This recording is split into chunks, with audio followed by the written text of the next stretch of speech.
Nous sommes chez Madeleine Morin de Blois-Vienne qui nous accueille chez elle. Merci Madeleine. Alors, chère Madeleine, le confinement pour vous, ça signifie quoi? Eh bien, j'ai dû une fois de plus m'adapter à cette nouvelle vie qui aurait pu m'isoler, étant seule depuis Noël après le décès de mon mari. Et pourtant, après réflexion, je me suis dit « confinement ne veut pas dire enfermement ». J'ai une envie renouvelée de communiquer avec la famille d'abord et d'aller à la rencontre de l'autre en France et à l'étranger, puisque nous avons 2 petits-fils à l'étranger, grâce aux techniques de communication et à chaque instant.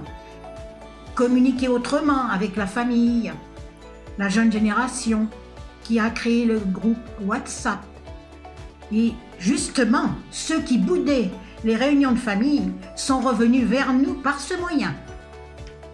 À la paroisse, je m'efforce de reprendre contact avec des personnes dont je ne sais si elles ont les moyens de communication modernes, pour m'assurer qu'elles ne sont pas complètement isolées. De cette façon, j'ai rétabli des contacts avec des personnes que j'avais perdues de vue. Après cette épreuve, j'ai envie de prendre le temps de vivre et de profiter des autres. Nous sommes chez Henri et Martine de Du à Vineuil. Merci beaucoup de nous accueillir chez vous. Alors, chère Martine, cher Henri, vous venez de vivre quelques semaines de confinement. Qu'est-ce que vous pouvez nous dire sur ce que vous avez vécu familialement? Bonjour à tous. Bien, d'un point de vue personnel déjà, bien, de s'arrêter de courir, ça fait énormément de bien. Je fais quand même pas mal de kilomètres, donc c'est très reposant de se dire on va se poser, on va organiser notre journée tranquillement.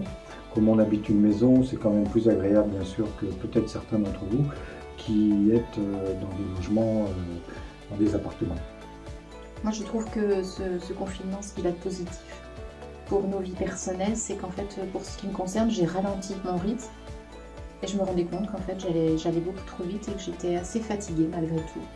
Donc ralentir, c'est plutôt positif. Alors d'un point de vue plus spirituel, eh bien, on a beaucoup plus de temps pour discuter entre nous du Seigneur, parce que nous sommes quand même assez nombreux dans la maison malgré tout.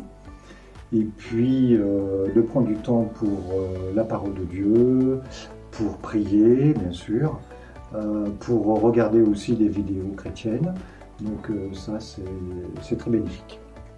Moi d'un point de vue paroissial, je trouve que le rendez-vous de 19h fait que nous prions en famille aujourd'hui, alors que nous ne le faisions pas auparavant. On avait une vie de prière, mais on ne se rassemblait pas tous autour de la Vierge, comme il nous est offert de le faire aujourd'hui. Donc je trouve que c'est quelque chose de très positif. C'est au moins un temps qui nous est réservé à la prière. Alors qu'est-ce que je voudrais garder? Bien, c'est justement ce temps familial. Que ce soit 19h ou pas, lorsqu'on sera en déconfinement, mais de le garder, de passer un petit temps ensemble à se rassembler et à prier la Vierge et à prier aussi pour les besoins de chacun.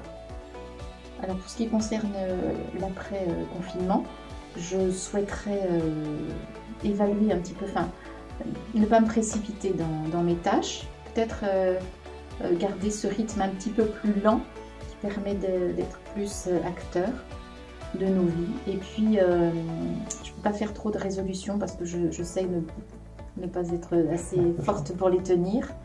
Mais en tout cas, continuer de vivre en ayant des échanges comme nous avons avec les enfants qui sont à la maison. Et puis, garder cette joie de vivre, joie d'être ensemble. Toujours en essayant de garder aussi dans le cœur ceux qui sont un petit peu éloignés de nous, que ce soit dans le secteur paroissial, nos familles et nos amis. Nous vous souhaitons un bon confinement et en espérant vous revoir très bientôt tous. Un très grand merci à tous les deux pour votre accueil.